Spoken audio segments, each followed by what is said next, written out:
Nogs, thank you very much for joining the podcast once again. I appreciate it. Hey, Justin, no problem. Anytime you guys want me back, I love being here. It's a great spot. I was saying last time we were up in the living room, but we finally got the studio back and ready for you. So it's in proper fashion, ready for the podcast today. Well, I'm glad it's winter too, and it's I'm not the rookie. I'm not here sitting here with the tank top on. Remember, I was the one that didn't understand that the podcasts are always taped to make sure they're real. I was sitting there with the gun show on.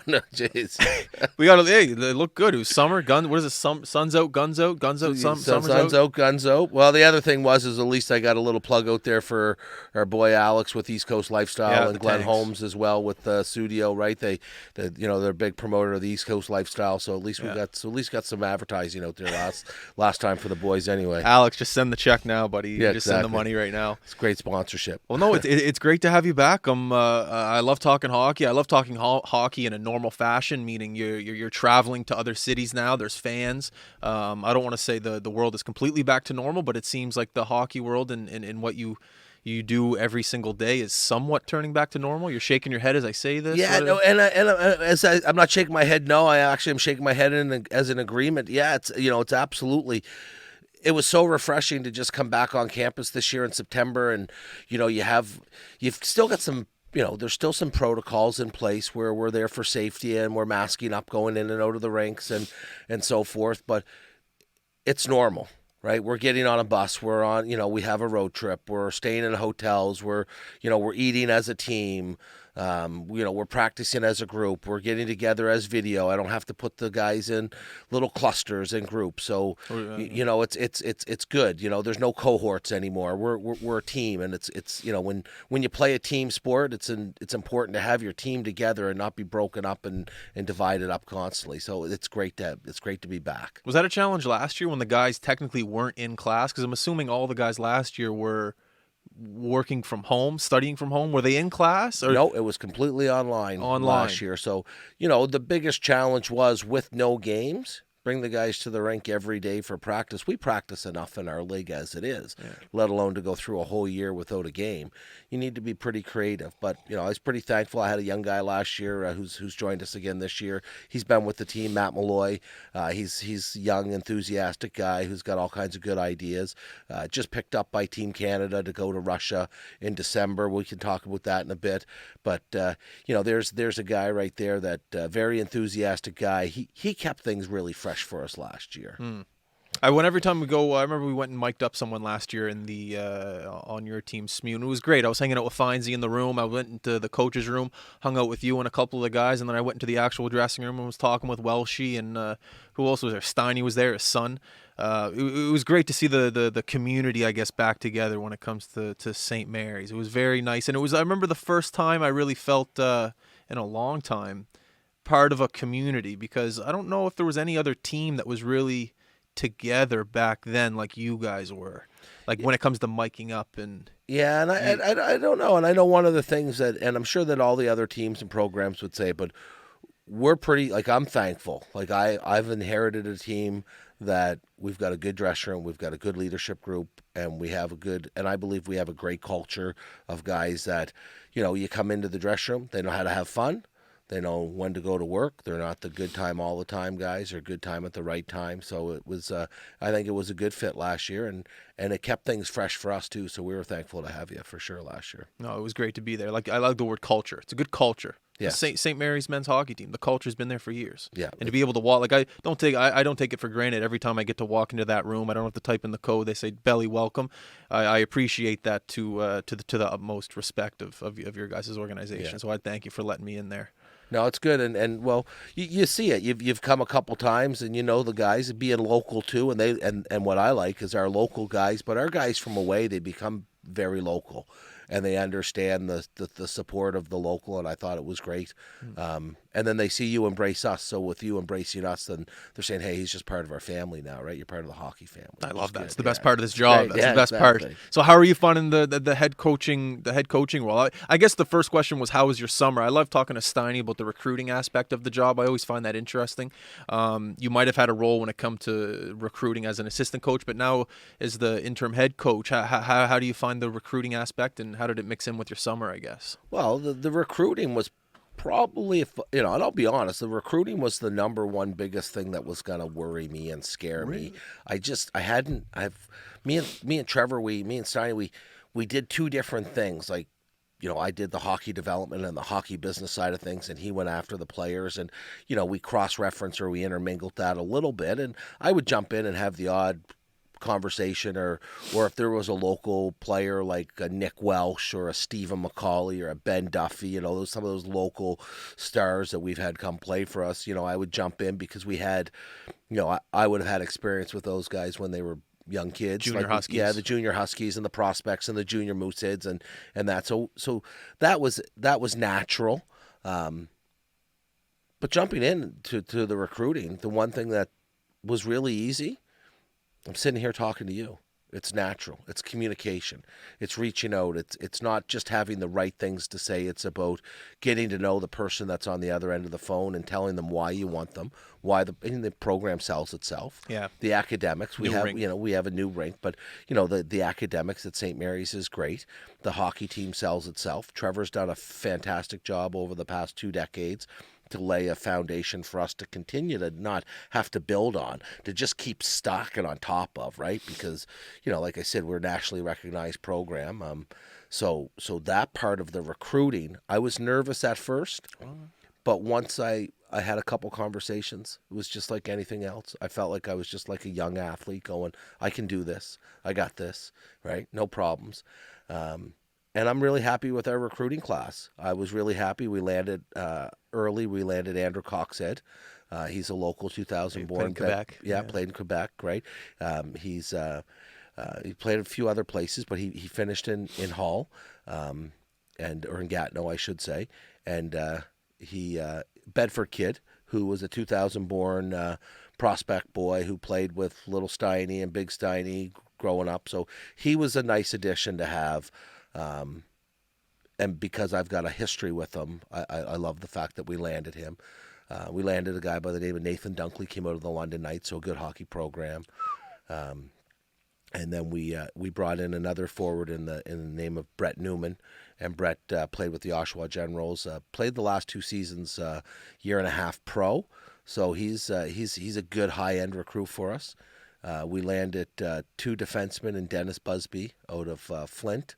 And Justin McPherson out of Kitchener. So all good players who are well coached and were what I refer to as top pedigree players. And then we had Justin Samara, who I believe was the best goaltender or one of the best goaltenders coming out of the Maritime Junior League here down in Yarmouth. I heard about this. I've heard about this story. Yeah. And we can talk about him in a second. But there's 6 kids that we're going. You know what? We did a good job.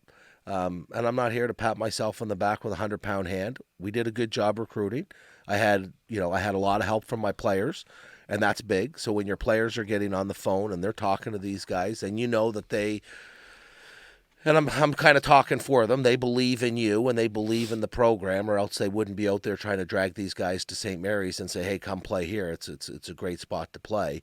And so, that recruiting side of things I thought went well, and I'm ready to do it all over again. It never ends. Like, I'm talking to guys now. Are you? Yeah. So you start talking to guys now, you're laying some groundwork. The Western League, for instance, they open up their recruiting December 8th. So here in the next 2 weeks, you got to plan your nights. So are you actually going to be taking trips out there? No, but if you want to talk to a kid and he wants to talk to you at 8, 9, 10 o'clock at night.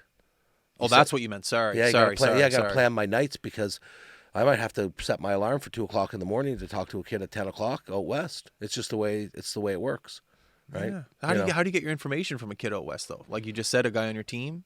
Yeah, so we have scouts right across the country for us. Oh, do you? So we have a guy by the name of he's a lawyer out west. He's a former equipment manager from here who's gone through, became a very successful student, ended up getting his law degree, and he settled in out west, and he does people's on a lot of miles out there for us. So it's great, We've got our guys in the OHL, and then I've got a guy here locally who does the Quebec League for us. And your biggest help are your players. Who did you play with that you'd love to have as a teammate next year? Who did you play against that you found was the hardest guy to play against, right? And did he have a good character? So sometimes you just sit down, you have meetings with your players, and they'll give you two names, and you'll go, "Oh, I didn't even have him." Right? Yeah. And they turn out sometimes to be some of your better ones. I remember when I first was getting out of Major Midget and going to Junior A, you were with the Lions, I believe, and we sat down at Tim's and had a good meeting. And it was the first time I was ever really recruited. Not recruited, but just the first time I ever sat down and had a conversation. I wouldn't say it was professional, but it was the first ever kind of professional thing I've ever done in hockey. I never signed a piece of paper. I never committed. I just made the team out of tryouts. I've never experienced that until out of Major Midget. And I remember that first conversation with you, and it was about personalities. It was about who's your favorite teammate, who's the guy, like the questions you just said, who's the guy you hate to play against. Was there ever a team you went to and they were just so gritty and mean, and it was the first time I ever actually had to think about it. You know what I mean? Of what forms a team, because Major Midget, it's just, I'm not really sure how the Major Midget side works, but going into junior, it was just interesting. I remember that conversation going, okay, Noggs doesn't really care about maybe the skill. He cares about guys' personalities and what's going on behind the scenes. And I always thought that was really interesting, that at a young age. I was probably 21 then, but I know what you mean right now. Well, the world's full of good hockey players. If you don't have good people on your team, right? So I'll go right back to the very first job I took. Larry Utek told me, you surround yourself with good people and good things happen, right? I was actually being scolded in the office one day. So he was telling me that I've surrounded myself with you right now, so you better start being a good person, because that's what happened. So it's just funny. It was it was a little bit of a lecture, but the point was well taken. And it's so true, I look around our dressing room, and I honestly, I'd like to be. I think I need to be harder on our guys sometimes, but we don't have any problems in the dressing room. I'm not worried about, watch us get one this weekend, but I'm not worried about waking up on a Saturday or Sunday morning and having my boss on the other end of the phone, or somebody from the police department saying, we've got an issue here. We've got good kids in the dressing room. We've got great leaders, and they manage that themselves, and they're focused, and you just don't want that problem in your program, right? Like that's where we kind of start. So it really starts by the person. I'll even go to say your players have so much of an influence on recruiting. I'll go, hey, listen, I want to bring in Justin Blanchet, and they'll be like, nope, doesn't fit in here. Really? Scored 42 goals last year. Seems like a pretty good player. Yeah, I'm good. Yeah, you're good. No, don't want him. You don't want him in the room. And then all of a sudden you go and you start digging in, and you realize, well, he has been traded 3 times for not good reasons, or then you and we have, we have had those players where you've brought them in and you're going, you're not gonna bring in the skill anymore over compensating if they have to be a good person, right? So, and the way that this world's starting to dial out, and the way that we're trending, and I'm not promoting that we should be allowed to say and do bad things, but you want good, responsible people, because it's we're living in a little bit of a sensitive society now. 100%. Moving on to the development of players. I know that you know how to develop young players with the Junior Huskies program. In the intro before you got here, I was saying how you helped me always with my tryouts. I'm not going to say I made AAA and AA teams because of you, but I remember those camps in the summer developed me at a more mature rate, I guess you could say. It just taught me more the X's and O's of hockey rather than just going through the motions. Yeah. But at the professional, at the U sports level, when you're taking guys from major junior into U sports, like the guys you just listed off, what's one of the things you like to hone in on all of them when it comes to playing at the U sports level? Because if you ask me, well, it's I think everyone agrees it's the best hockey around here. But what do you think the biggest thing you like to hone in on those young guys coming into the level at St. Mary's? Well, the one thing that I really noticed with our league is you need to be an exceptional skater. If you struggle with your skating, or you struggle with your conditioning at this level, you're behind right off the get-go. The other thing is you start to really look at programs, and I know there's lots of good programs out there, and I'm sure that most programs are very well coached. But if you know that there's a program out there that is a very good coach, and like I'll use Kitchener as an example. If guys are coming out of the Kitchener Rangers, they're probably very well coached. They have good coaches. Guys come out of London, they play for the Hunters. They've played for a hard coach. They played for a coach. You look at a guy like Jimmy Holton in PEI. They're such a well coached team. There's other teams that are very well coached. So I don't want to take anything away from any other coach, but sometimes when I look at teams that play with such good structure and their team, their players they're not just like robots, but they know where to go, and their forecheck is the same, and they back check the same, and their team is the same. You say, okay, now that's a kid that can follow information, and he can be coached, and maybe he can even be challenged and coached hard too, because some of these guys expect a lot. So that was one big avenue that I really look at. Yeah. Was there anything that fell maybe unexpectedly in the head coach role? I know you've been in the assistant coaching role for a long time under Steiny, and you've been under Steiny's wing for a long time, and it seems like you know everything that he's done, his tricks, everything. But was there anything when you got into the role you're like, whoa, I wasn't expecting this maybe to come up? Anything like that unexpectedly? The pressure. Okay. I really underestimated the amount of pressure that head coaches and even a guy like Trevor is under every day. This league is such a competitive league. There's such a high expectation that we even put on ourselves to win every night. With the league so competitive, if you're just off a little bit. So as an assistant coach, I don't want to ever under or demean the pressure, undermine the pressure. I never felt that pressure. You go home at the end of the night. I got my wife and my 4 kids. I go home. I tip a glass of red wine. I've got my, I got a Donair. I'm sitting there. I'm going. This is, we lost to a team tonight. It's okay. We'll get 2 points tomorrow. Well, all of a sudden, you don't realize. Well, we've just lost 3 in a row. We started our year off with 2 losses, and then then we went in and we had another loss. And you're going, okay. Well, when I look down the schedule, we could be 0-8 here to start the season. It doesn't get easier. So the pressure, I didn't foresee the pressure being maybe as great as it was. To offset that, I'm very thankful for the 2 coaches that I have.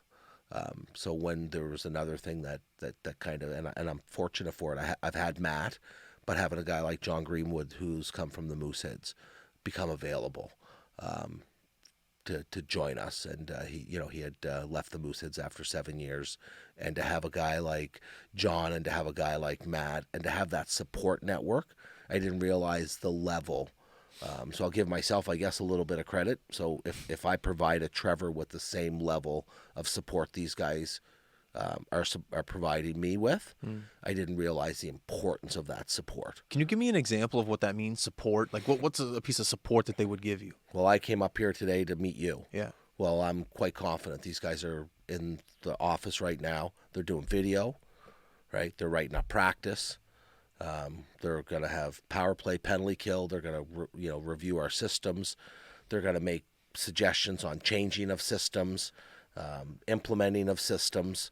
So it's that support. It's even a guy Johnny with his wealth of knowledge out of the Quebec League. I'm running players by. I like this guy. I like this guy. You should look at this guy. So it's that type of support. More so hands-on every day. Both of these guys are great with video. I come into work every day, and they have so much video ready that you go in and you say, guys, there's the pre-game speech. There it is. Yeah, okay. We just watched it.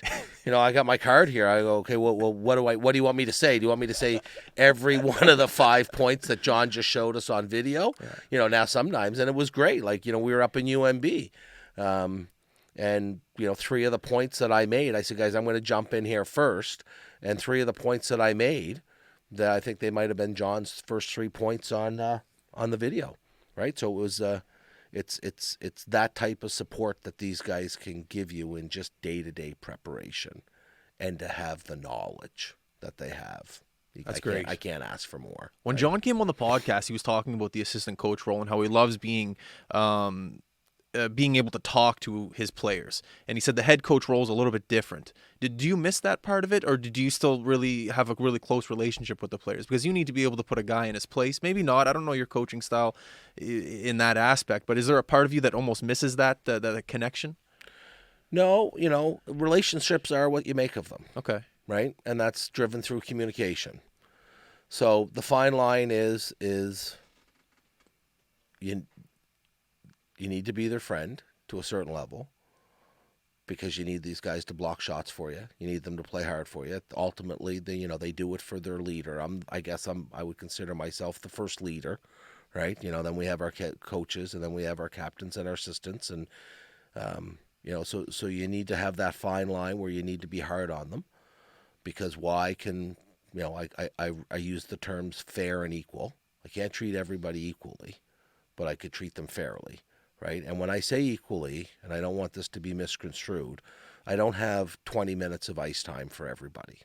So I can't have, guys that play on my first line and guys that play on my fourth line have an equal amount of ice time.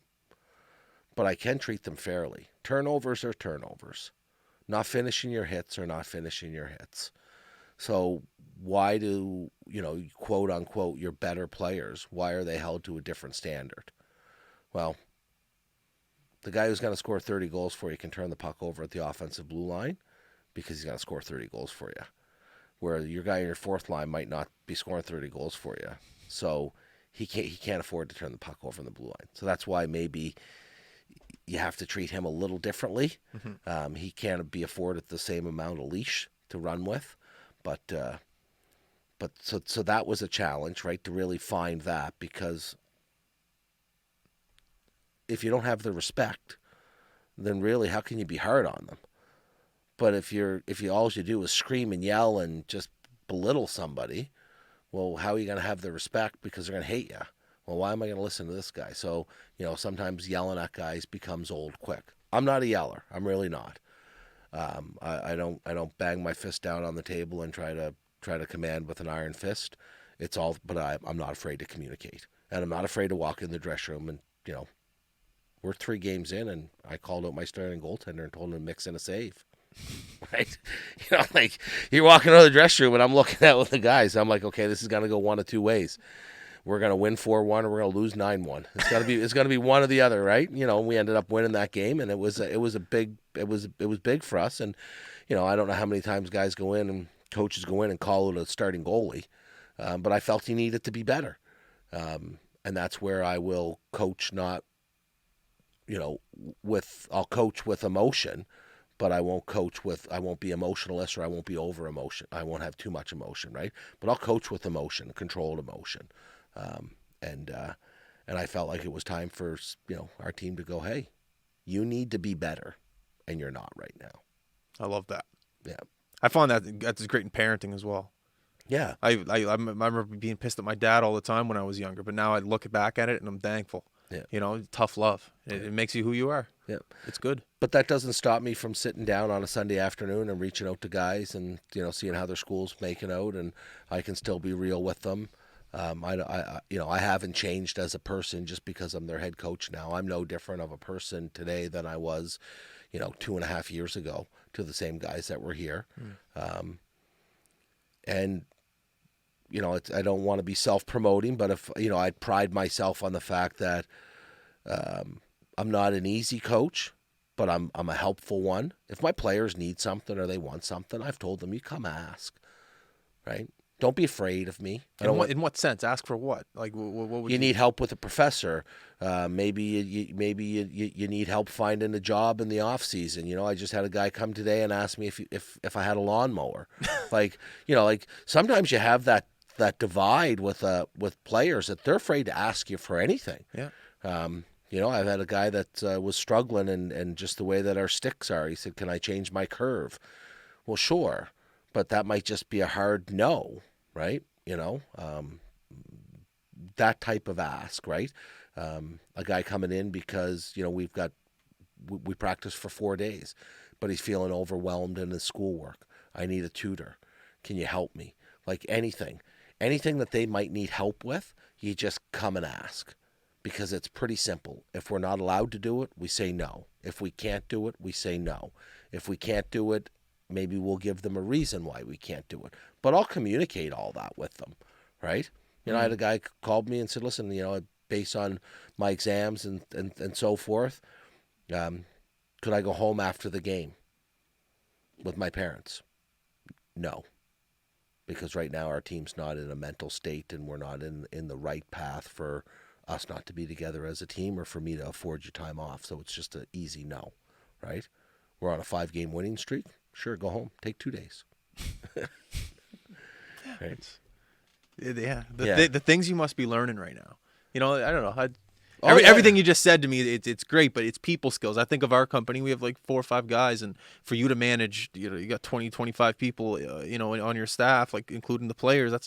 It just seems like a lot to manage, but it seems like every single thing I throw at you, you have an answer, but you have it in a calm demeanor because you've been through it. You've been through everything. Well, Not everything, but he gave me the credit one day and gave me the compliment. And Trevor said, by the time you take over this job, you'll be a better coach than me. I don't think I'm there yet, right? I've got a lot of respect for that guy.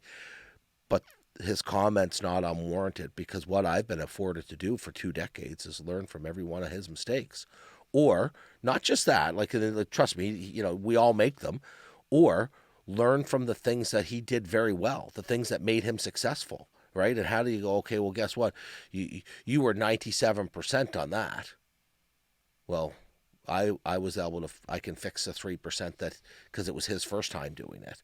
Right? You know, so we were a good team, and he's, you know, he gave me the opportunity to have a lot of responsibility, changing the forwards, you know, going out and building a hockey business, having this abilities to go out and just chat with people and creating these interpersonal skills and the communicative skills.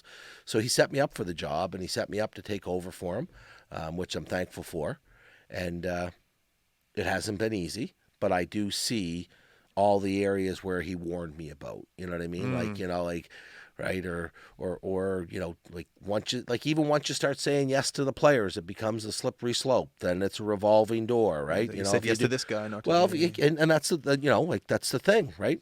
And I won't treat guys differently. Like if I'm saying yes to you for something, if he wants it, he's just as important of a piece to me as you are, right? And that's if I to switch topics on our lineup. That's the thing that you're trying to bang home with these guys. Don't undervalue your position. Every position on this hockey team is so important. A position that we need to win, and you fill it. Like, you know, without 20 guys in the lineup, it's tough to win on a nightly basis. Mm-hmm. So your position is important, whether it's for 6 minutes or for 16. It's important. So I like to try to treat them all the same. There's the part where I can treat them all equally. Like, you know, one guy gets a dozen sticks, they all get a dozen sticks. One guy gets new skates, they all can have new skates, right? You know, it's pretty simple. Oh, is it? Oh, sorry. The mic? Yeah. No. Oh, this guy can hear you good. The school seems like they're good with that stuff, like the sticks, the skates. I remember every time I walk into Findsey's office, there's... We have our budget. Well, yeah. It's not the school. The school's good. The school gives us a great budget to work with.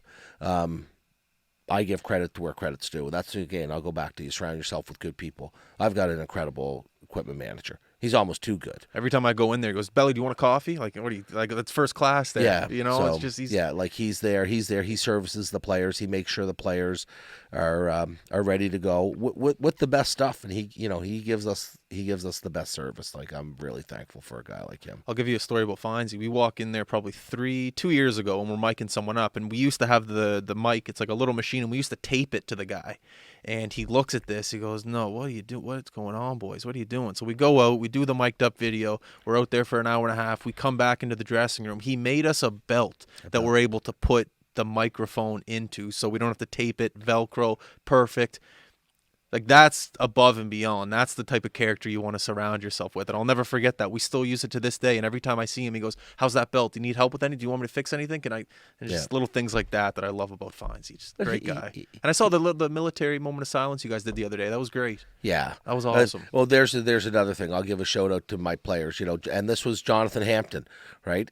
Jonathan Hampton went right up to Johnny and said, you know, like we should stop at 11 o'clock. And you know, and I did say to John, you know, a couple guys have mentioned it, but, you know, we drug practice out till 11 o'clock, and we went and got Mike and these guys surrounded center ice. And we also have a guy, Kyle Penny, who's an equipment or a trainer. like a physio guy for us, therapist. That's the word I'm looking for. He's a therapist. Yeah. So Kyle Penny is a therapist. He's also with the military, and Ken Gardner.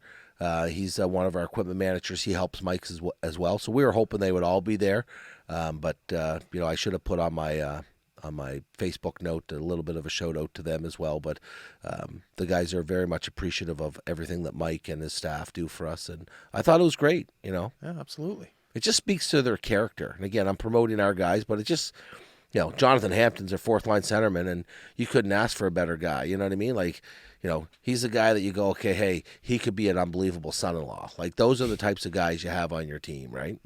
I like that. Yeah. Have you talked to Midge at all in the past couple months? I haven't spoke to Midge. It's been a bit. I've exchanged a couple notes with him being down in New York. But what a ride for this guy. He's a former captain with St. Mary's, and this guy is just, he pursues excellence, right? Like, this is a go-getter. Like, think about,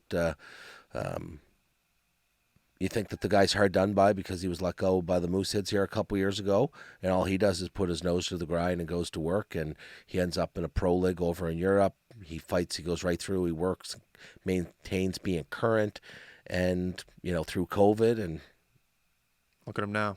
Assistant coach of the New York Rangers. Pretty impressive.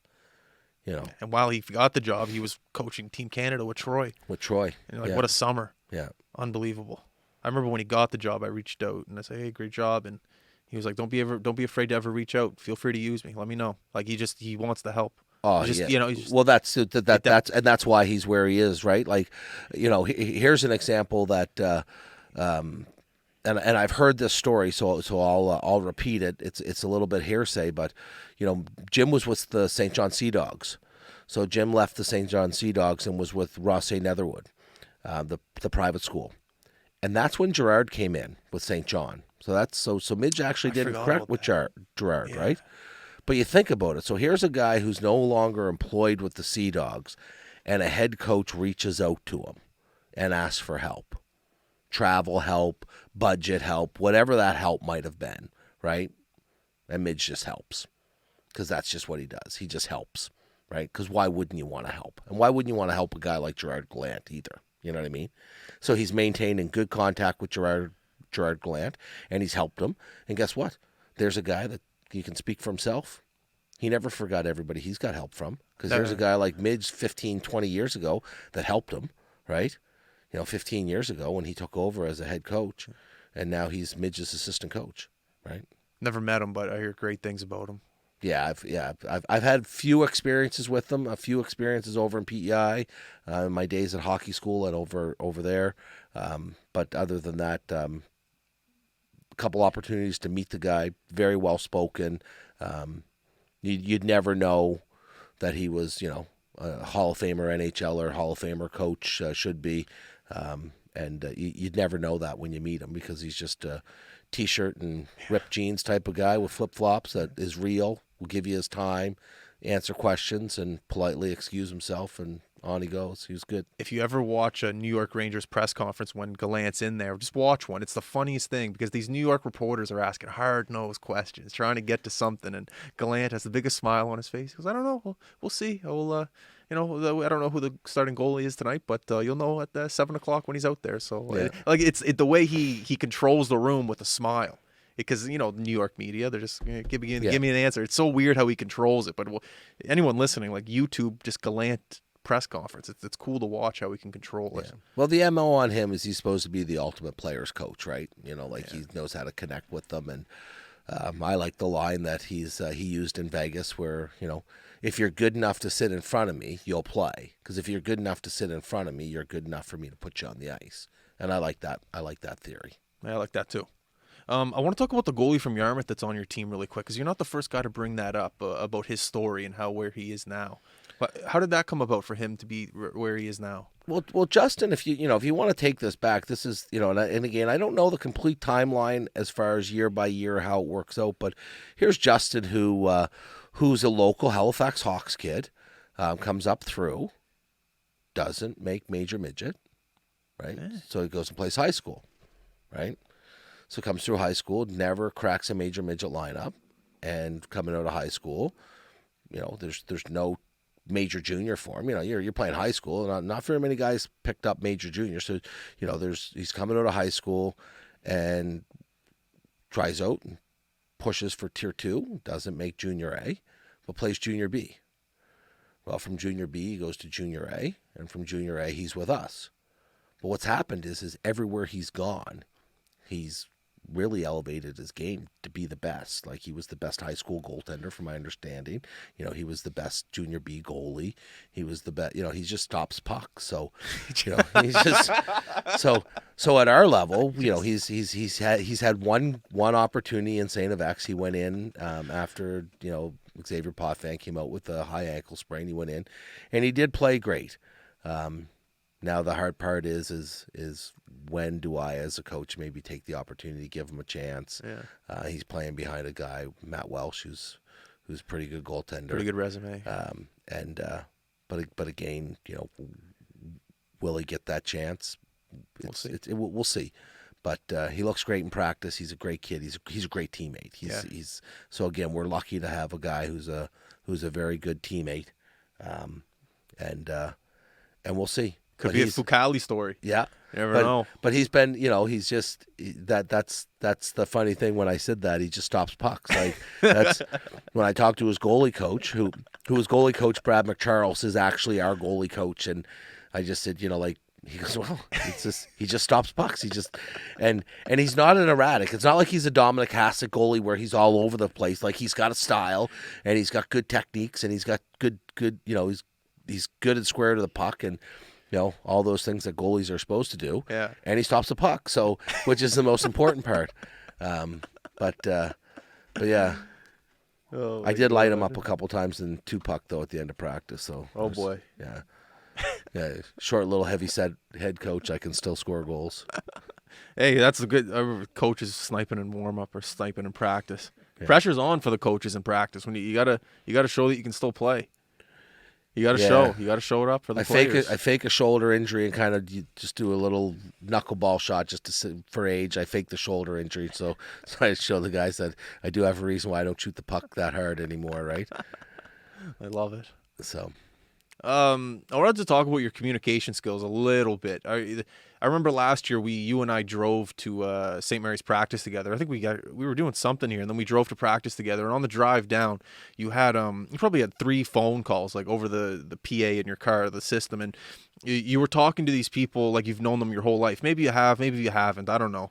But I remember that driving down to St. Mary's, and you having those conversations, and you being able to connect with those people, even if it was about nothing. You even yesterday when you called me, I was amazed on how, we haven't spoken in like a month, but yesterday we talked how 2 friends have known each other their entire life, and now you're here. It fascinates me the way you're able to communicate. So I wanted to talk about Bridgewater and growing up. Growing up in Bridgewater, did that help you with your communication skills, or being a coach and developing over time, did that help your communication skills? I think this is going to come threefold.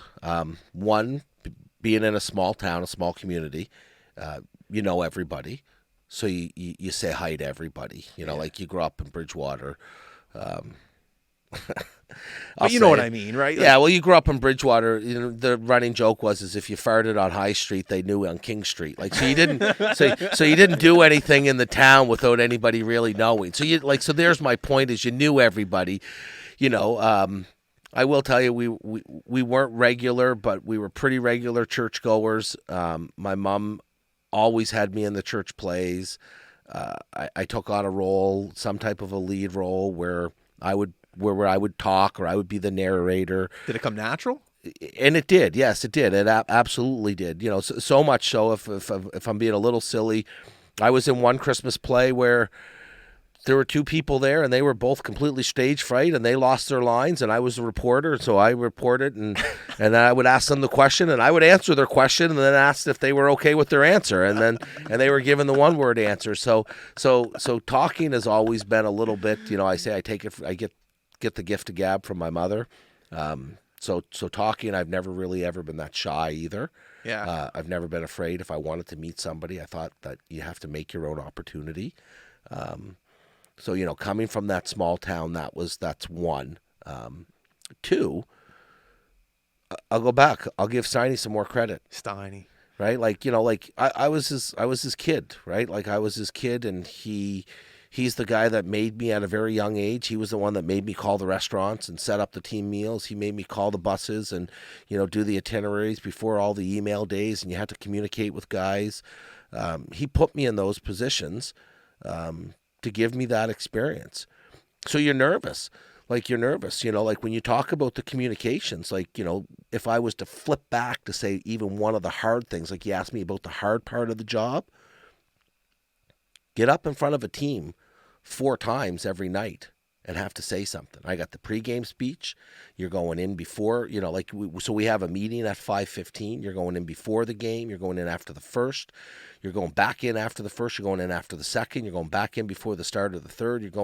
You're in there, and you've got to say something to these guys every time.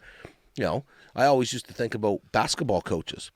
What do basketball coaches do every time they call timeout? They come there and you're standing there. Well, think about how many timeouts there are constantly in basketball. A lot. Right? There's a lot. So you got to constantly drawing up plays. Are you talking to these guys? So I'm thinking to myself, how hard would it be to be a basketball coach? You got to constantly have something to say all the time. Well, I'm facing it now, right? Yeah. But Trevor's given me that opportunity. St. Mary's has afforded me the opportunity to be in places, to be a part of events, and to get up and actually give an address or speak. So there's number 2. And number 3, I'll tell you, I read a book. I don't read many of them. And Ty Domi's book. And one of the things he says in his book is talk to everybody.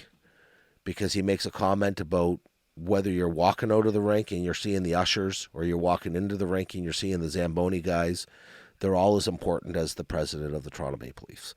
So why don't you say hi to them? So, for me to be able to kick around and have a chit-chat with the painters at St. Mary's. I ran into one of them at the beach down in Hubbard's this summer. I walk over. He's a painter at St. Mary's. I've known him for 20 years. Is it Jai? Jai, yeah. Tony, yeah. Jai. Quake's a good friend of mine. Jai's been on this podcast. Yeah, so I took an opportunity to meet Jai 25 years ago. Well, we sat and crushed a couple beers in Hubbard's this summer. But I walk over, and I'm not saying I'm not the best guy. Like, I'm not something special because I did it, but I saw him down the beach. Why wouldn't I walk down and say, hi, this guy works with me. We've worked for 2 decades together. But, we're talking about everything but hockey. And that's the best about like what I like. So what I like to do, and this is why it probably seems so natural, I want to know your story. Like, when you and me were started to talk, we came here, and I know what we were talking about. We were talking about advertising. But the whole time with you, I want to know your story. The last time we chatted is, how did you get started? Why did you do this? Right? I think it's fascinating. Yeah, but I want to know your story. Yeah. Right? And so I think that's one of the things that has allowed me to communicate, or not be afraid to communicate, or to have conversations. Because you would be surprised. You'd be surprised, and you ask Chris Larad from the women's team how many times he's traveled with me in spring hockey, and we're sitting in the Baton Rouge in Montreal, and I'll wave to a guy, and he'll be like, "Who's that?" I'll be like, "I don't know. I met him here 3 years ago." Right? And then I'll go over and I'll start talking to these guys, and we're chit-chatting, and I'll be like, hey, the golf course that you recommended to us, it was awesome. He's like, yeah, right. I didn't know if you remembered me. Yeah. I said, yeah, well, I've been coming here for 20 years. You've been sitting in that same spot for 20 years, and we finally spoke 3 years ago. Of course I'm going to remember you. So that's amazing. Yeah, so that's me in a nutshell, and I'm not shy. I'm not even a little bit shy, right? I'll tell you a funny story. I might get Tuna Blue in trouble here, but I was at Tuna Blue 2 years ago in Hubbard's, and the playoff game was on. It was Dallas and Colorado, Game 7, when Colorado unfortunately lost. And the game was up at the bar, but mid-COVID, you're not allowed to stand at the bar, so you have to sit at your table. And Buddy looks at me. He doesn't go Belly. He doesn't go Justin. He doesn't go High Button. He looks at me. He goes, Naugler podcast. I go, yeah. He goes, you're the guy that did the Naugler podcast. And I'm like, yeah. He goes, oh man, you stand at the bar, watch the game, it's fine. John. Is that who it was? His name? John. John. Yeah, I think I'm pretty sure it probably would have been John. Yeah. So it was me, John. I think his wife, someone that he knew really well was there, and then I was just watching the hockey game, standing at the bar watching the game because he knew me, or he knew me through the podcast I did with you. Yeah, probably connections. John. Yeah. So no, it's good. But there's the thing, like, these guys. It's funny. Here I met when I met and I'll say Mr. Fleming because he's the Mister. When I met Mr. Fleming, the father, we're walking, and he's driving in a golf cart, and it was the first time I met him. And he goes, he stops because he sees my wife walking, and so she's there, and she's honestly she's the most pleasant person alive. So we're chit-chatting. He goes, "You got a lovely family here and everything," and so I want to take an opportunity because I've never met him. So I said, "Hi, I'm Tyler Naugler." I said, "I'm a coach at St. Mary's," and I said, "And you are?"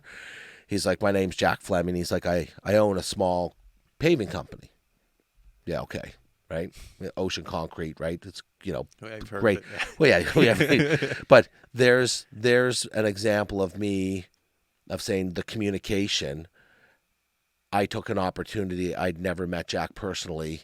He's done such great things. They have Ocean Concrete in Bridgewater. What he doesn't realize, and he didn't until then, he sponsored me as a midget player. So we used to go to Quebec every year, and we used to have to get sponsorship. So I used to go out to Ocean, and Ocean would give me $200 every year. So by having an opportunity to meet him, I'm 47 years old. This is 30 years later. And I said, I finally now get the opportunity to thank you for 3 years of sponsoring me. If I don't have that conversation with him, I don't have that opportunity. And it's a small world. They have memberships at Aspatagon, and 2 weeks later, I'm there golfing with him and his son-in-law. Yeah, so it's just, and it's just because I'm sitting in the parking lot, and they're sitting in the parking lot, and they're going out as a twosome, and I'm kind of like at the movies by myself, a loser, and I'm there getting ready to play 9 holes by myself, and I'm going, okay, yeah. Do you guys mind if I join? Don't feel like spending 4.5 hours by myself. I will, right? Yeah. But That's incredible. so that's on the point where I'm not shy, right? And I think that if you take an opportunity to meet somebody, or if you have an opportunity to have a conversation, do it. You never know what will come of it, right? Well, it's just a dying breed, and I remember for oddly, how you remember weird things in life, and I just always remember that car ride and you talking to those 3 people over the PA in your car. It just fascinated me how well you talk to these people. I don't know.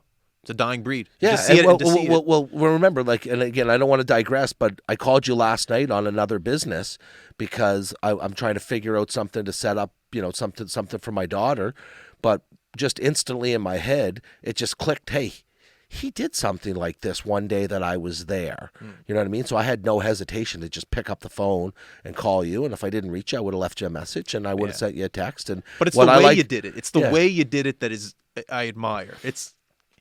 I guess you just need to get a phone call from Tyler Naugler to experience it. It's a weird, not weird way. It's just a different way you communicate, and it's very wholesome. Is that the right word? Yeah, I think Wholesome? so. I think because I did call you for a purpose that was self-interest last night for myself, for my daughter specifically, but I wanted to know how you were doing. I wanted to know how your show was doing, and And I love talking about that yeah, stuff. and I think it was great because the last thing calling you last night, I didn't think I'd end up here today, which I was thinking, wow, I got more star status than I give myself credit for.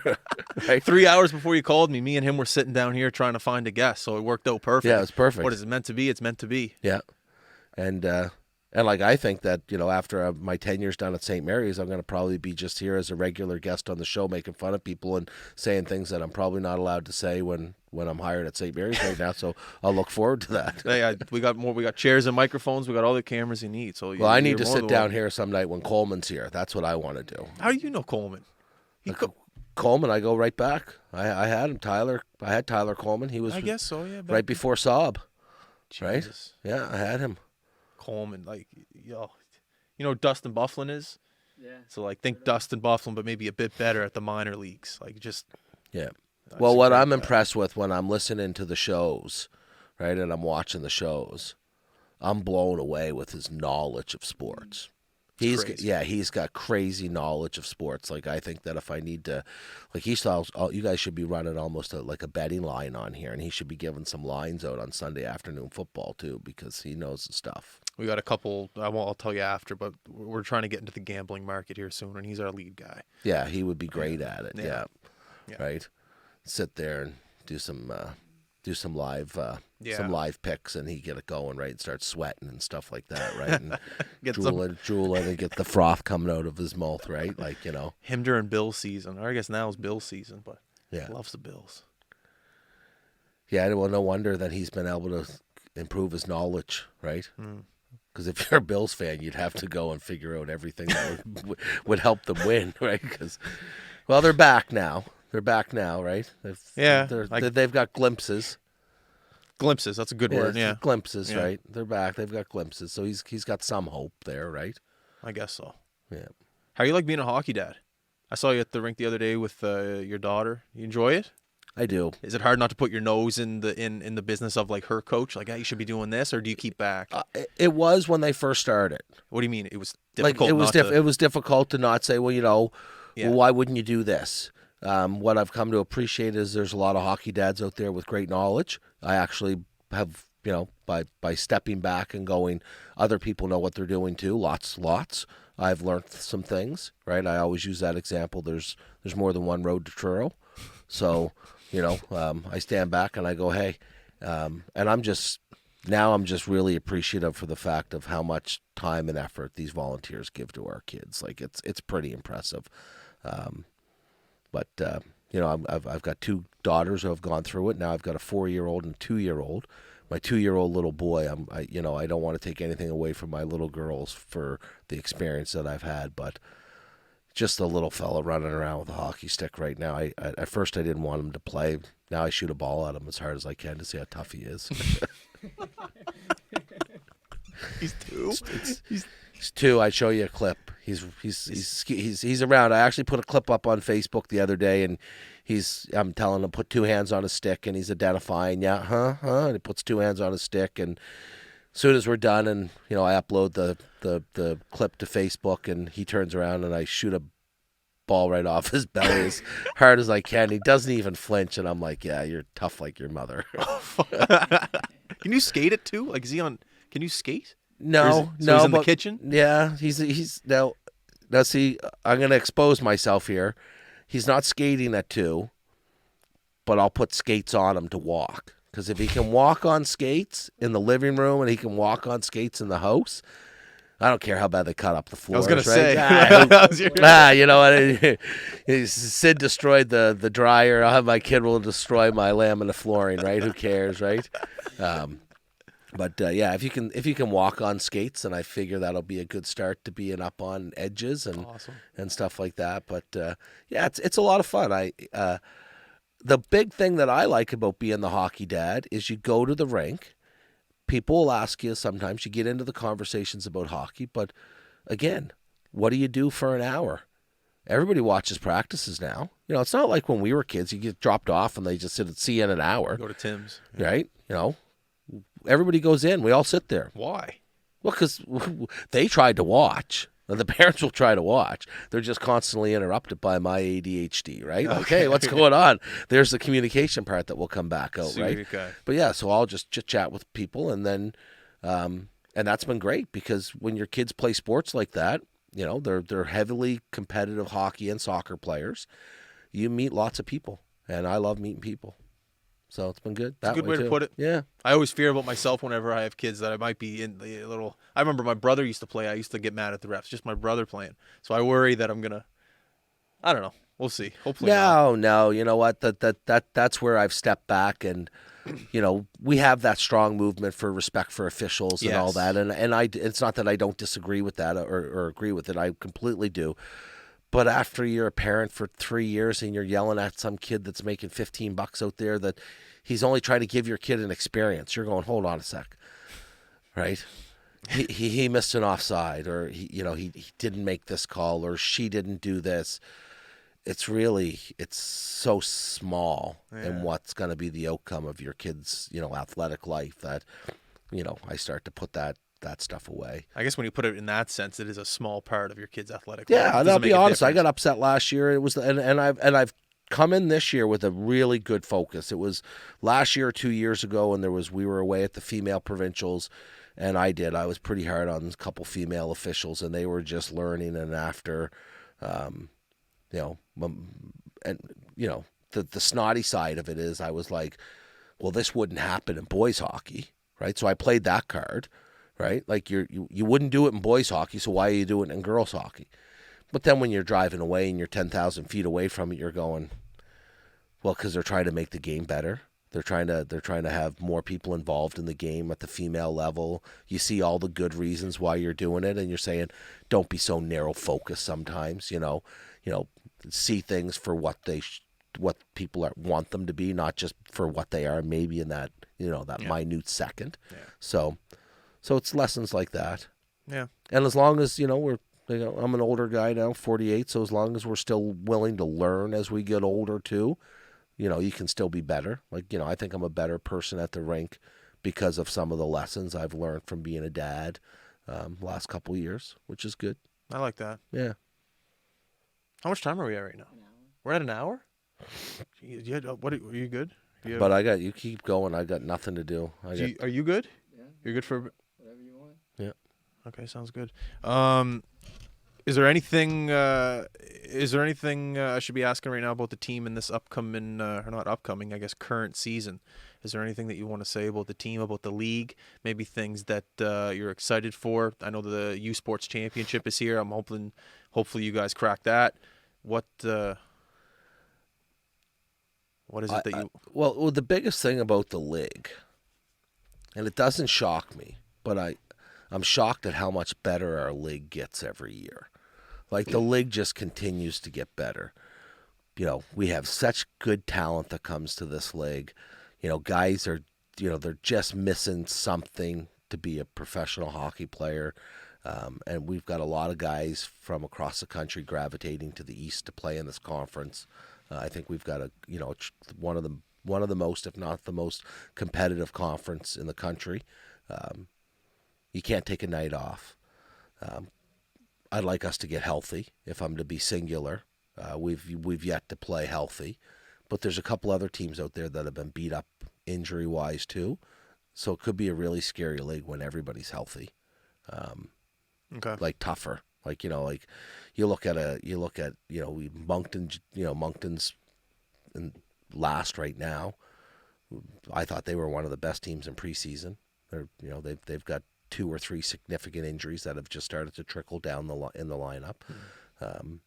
Acadia, they're in the bottom half with us and Moncton. They played the other night with 7-8 forwards and 6D. How do you go into UMB with that and have a chance, right? It's tough. So when they're healthy, they're going to be a different team. So there's going to be different looks here in our league. So it's going to make a national championship very competitive here because there's going to be 3 teams from our league that'll 3? be here. Well, Katie will host, right? And we'll get the winner in the wild card. So we'll get 3.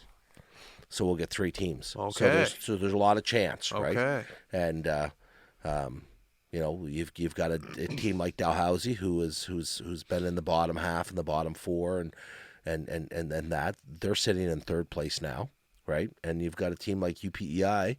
Every night they're a hard team to play, right? They beat UMB, which is we look at as maybe the benchmark across the country, and then there's St. FX. So it doesn't get any easier. Yeah. Every team you just list off, you're just like powerhouse. And you go down their lineup, and you're starting to look at their lineup, and you're going, okay, well, they have good lineups too. But what I'll do is I'll say, I look at our lineup, and I say, you know what, I wouldn't trade a lot of pieces, if any. I like our lineup. I'm really happy with us, and I'm saying, once we're healthy, I think teams will go, oh wow, I didn't realize that maybe they were that good. I think we're better than what our record shows right now, and I think that even with everybody healthy, I think that it's my job right now to make sure that we can get everybody to be as good as what I think they're capable of right now. I like that. Yeah. There must be a little bit more motivation too, knowing there's a national championship in your backyard, like 10 Right streets here. away. You know how hard it is, man. I've been doing this for 25 years. I've been fortunate enough to win once in 2010. We've only been there 3 times, I think, or 4 times. It's not even easy getting there, let alone winning it. So when you have a conference that's hosting it and you know that you're having 3 teams there, you have more of an opportunity. You don't want to waste these opportunities. Because once you get to that dance, man, it's not easy to win. But once you get to the dance, you go, okay, win 3 hockey games, I win a national championship. It's pretty good. I remember when they got canceled 2 years ago, and you're just underneath the tunnel, and there's not tension in the air, but there's mix of tension and excitement, and just seeing all the teams mixed together, all the dressing rooms, all the trainers, everything, all the buzz that's going on underneath the stands. It's an unbelievable experience just to be able to be down there. Yeah, It's and you know what? Early in my career, when we went the once, we had beat Dalhousie to win, the AUS for the first time in 25 years. And when we went that first time, we saw our program really. Trevor took the program to another level. We competed on a nightly basis here as kind of a team that we're like, we expect to win. I won't lie, I took for granted being at Nationals the very first time. And then all of a sudden it's, a year passes and you don't go back. And then 3 years pass and you don't go back. And that was in 2002. Yeah. And then you're going, oh, when am I getting back? And then I moved on and did the Halifax Lions, head coach and GM, and they get back. And I'm like, oh, I missed it. Right? And they're back and you're going, okay, I missed it. And then they're touted to win, and they lost we dropped the ball. And I say we, because I consider myself still part of the team. We dropped the ball, and we went back, and there was a spot that opened up in 2010 on the coaching staff, and I reconnected with Trevor, and we went back. And when we went back in 2010, that was the big thing. We had a great captain in Mark Rancourt, and that was the big thing. Don't take this for granted. I'm in my 5th year.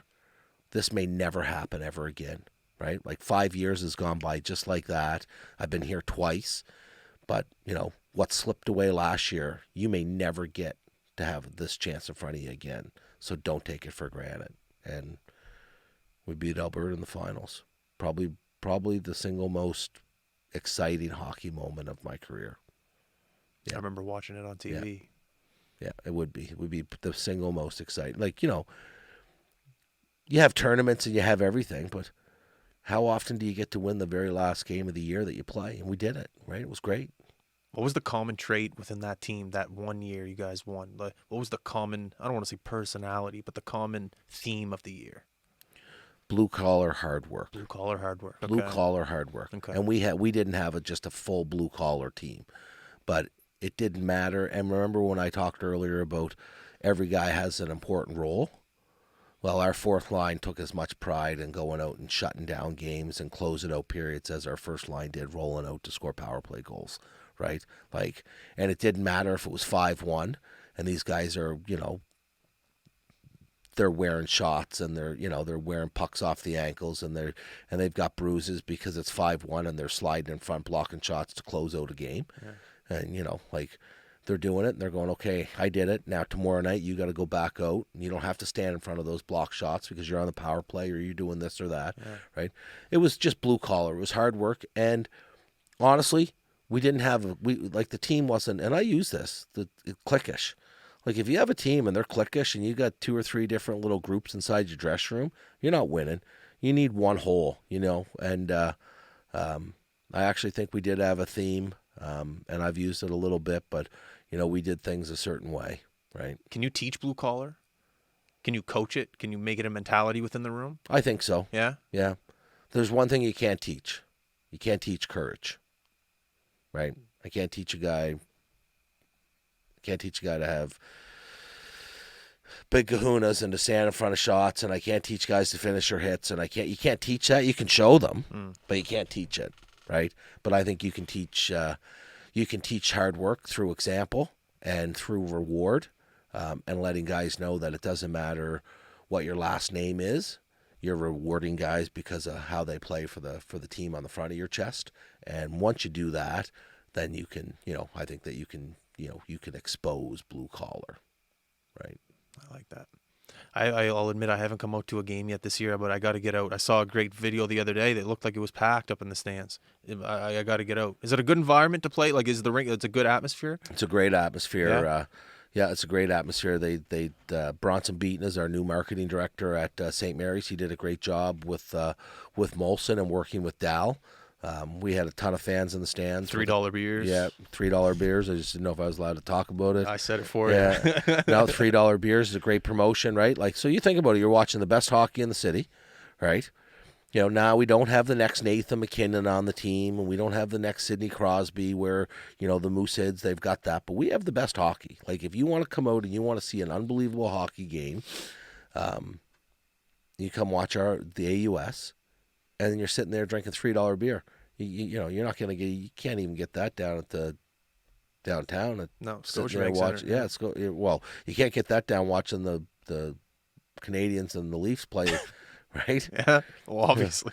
If you're watching the Canadians Leaf play, somebody should be giving you free beer, but You got to get $100 to get in the door. Yeah. Oh, I know. But no, I'm going to get down. When's your next home game? So we play this Saturday. So this Saturday night we play home game against Acadia. No way. Yeah. So it'll be a good night. And this Saturday too, we have we're honoring Bob Warner. Bob Warner passed away. He's a former alumnus at St. Mary's, was a captain. I actually played with his son, Mark. We played university hockey together. So we're honoring him and his family, and we have a scholarship going to one of our players in Bob's name that will be given out annually. So it'll be a big night for us. It's under some sadness, but because we lost Bob early, it was unexpected. But it should be a great night. It should be a great night. We've got some good alumni and some good support coming. So awesome, good one. Well, we'll end it on that. I'll be there Saturday to cheer you guys on. I appreciate you coming on, Nogs. I know you're a busy man, so like I said, thanks for coming. No, anytime. I'd love to be here. Everyone listening, thank you very much for tuning in. Make sure to go to that game Saturday. If so, I'll see you there. What's today? Tuesday? Still the beginning of the week. Work hard, have fun. We are out. Peace.